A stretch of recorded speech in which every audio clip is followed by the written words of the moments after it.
Para sa Eat Bulaga under TVJ Facebook page na may 4.2 million followers at sa Eat Showtime naman po na merong 20 million followers.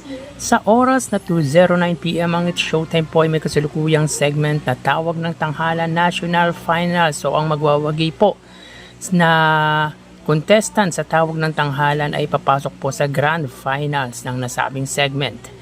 Samantalang ang Eat Bulaga naman po ay may segment na Gimme 5. So as you can see guys, may kita nyo po dito na ang Eat Showtime po ay may 1,900 viewers. Samantalang ang Eat Bulaga ay may 2,700 live viewers. So again, sa oras na 2:10 PM ang Eat Showtime po ay may 1,900 live viewers at ang Eat Bulaga ay may 2,700 live viewers. So hindi na po natin i-convert yung 1,900 views ng Eat Showtime into 2,000 sapagkat dito may kita po natin na ang views po ng Eat Bulaga ay 2,700 live viewers. So 800 viewers po ang pagitan ng dalawang noontime program. So technically ang magiging views po dito ng Eat Showtime ay 1,000 at 2,000 naman po para sa Eat Bulaga. So magawi tayo sa TV Network YouTube channel ng dalawang noontime program. Para po sa Eat Showtime under GMA Network YouTube channel na may 41.3 million subscribers at para naman po sa Eat Bulaga under naman po yan sa TV5 YouTube channel na may 2.81 million subscribers. So sa oras na 2:11 PM ang Eat Showtime under GMA Network sila ay may 34,000 viewers. Ang Eat Bulaga naman po under TV5 YouTube channel sila ay may 15,000 viewers.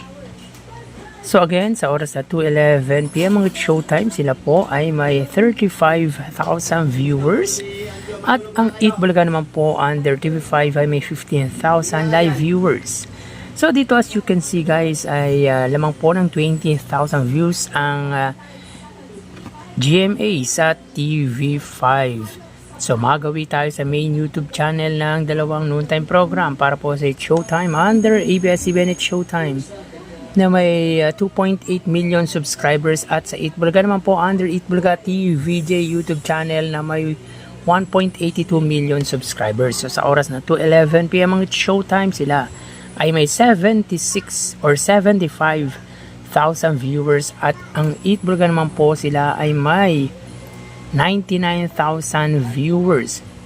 So again, sa oras na 2:12 PM ang Eat Showtime sila po ay may 75,000 viewers at ang Eat Bulaga naman po sila ay may 99,000 live viewers. So bali ang total na nakuha ng dalawang noontime shows ay ang total na nakuha ng Eat Showtime ay 111,000 viewers at ang Eat Bulaga ay 116,000 total views.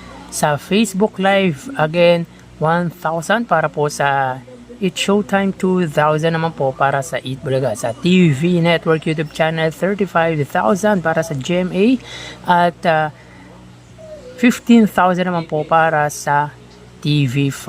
Ito po yung main TV network sa kasalukuyan ng dalawang noontime program at sa main YouTube channel naman po.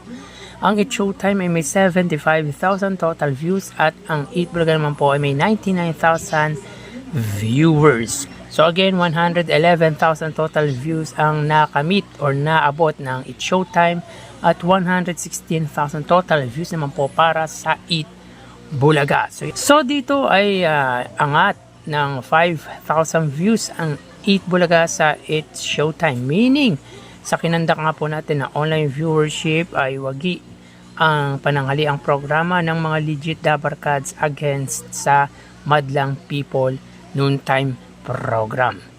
So yan po ang lumalabas sa kanilang online viewership guys. Tara ating alamin ang papremyo at ang ads na naabot ng Eat Bulaga.